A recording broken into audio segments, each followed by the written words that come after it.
आदर्श आचार संहिता के लागू होने से 2 दिन पहले आपने अनाउंस करवा दिया और पूरे चुनाव पैसा बांटते रहे।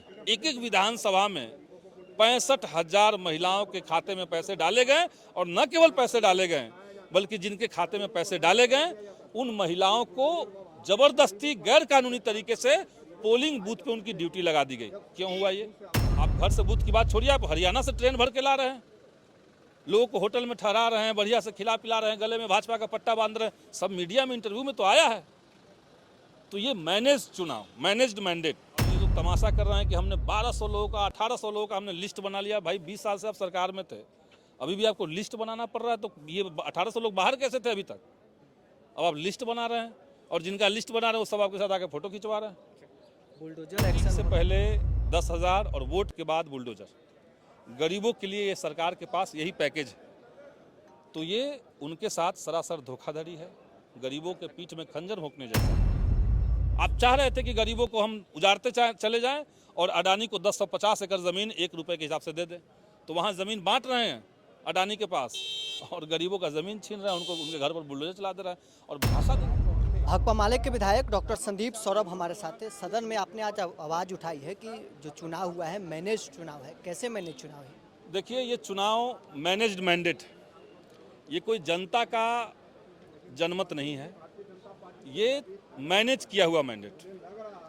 क्योंकि आदर्श आचार संहिता में इसका साफ साफ उल्लेख है, कोई किंतु परंतु उसमें नहीं है कि चुनाव के समय खास करके आदर्श आचार संहिता लागू होने के बाद सत्ता में बैठा हुआ कोई भी पार्टी, कोई भी दल, कोई भी सरकार मतदाताओं के बीच में ना तो कोई सामान का ना तो कोई कैश का पैसे का डिस्ट्रीब्यूशन कर सकती है।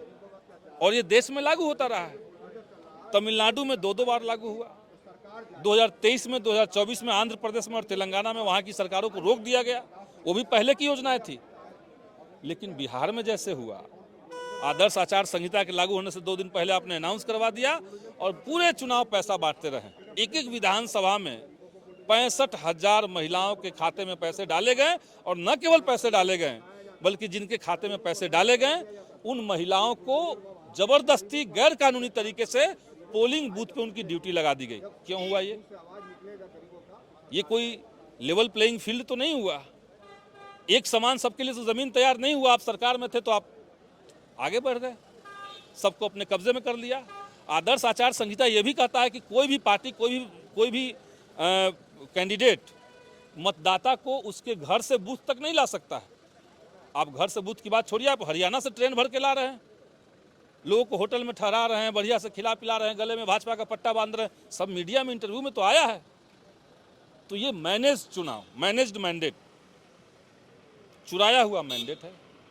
हमने ये बात कही, कुछ लोगों को बुरा लगा, लोगों ने कहा इस्तीफा दे दीजिए। अरे सब लोग इस्तीफा दीजिए, फिर से चुनाव करवा लीजिए, सबको दाल चावल का रेट समझ में आ जाएगा क्या है। विपक्ष की तरफ से भी कहा जा रहा है कि सदन में उन्हें बोलने नहीं दिया जा रहा था। पहले विपक्ष के नेता बोलते थे, लेकिन इस बार तो सदन के नेता पहले बोल रहे हैं। यही हो रहा है। देखिए, विपक्ष की जो आवाज़ होती है वो जनता की आवाज़ होती है, सरकार की जो बात होती है वो तो मैनेजमेंट की बात होती है, वो तो अधिकारियों का लिखा हुआ होता है। तो जो सरकार जनता की चिंता नहीं करेगी वो विपक्ष की आवाज़ खामोश करना चाहेगी, यही हो रहा है। माफियाओं का खत्म करने की बात की जा रही है। सारे माफिया तो भाजपा के अंदर शामिल है।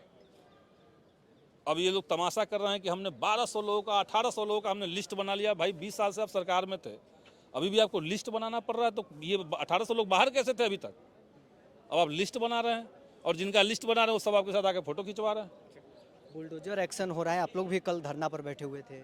देखिए, वोटिंग से पहले 10,000 और वोट के बाद बुलडोजर। गरीबों के लिए ये सरकार के पास यही पैकेज है। तो ये उनके साथ सरासर धोखाधड़ी है, गरीबों के पीठ में खंजर भोंकने जैसा है। नालंदा में 150 पासवान समाज के लोगों के ऊपर, उनके घरों के ऊपर बुलडोजर चला दिए गए। सदन में सरकार ने कहा था कि बगैर किसी को बसाए हम नहीं उजाड़ेंगे।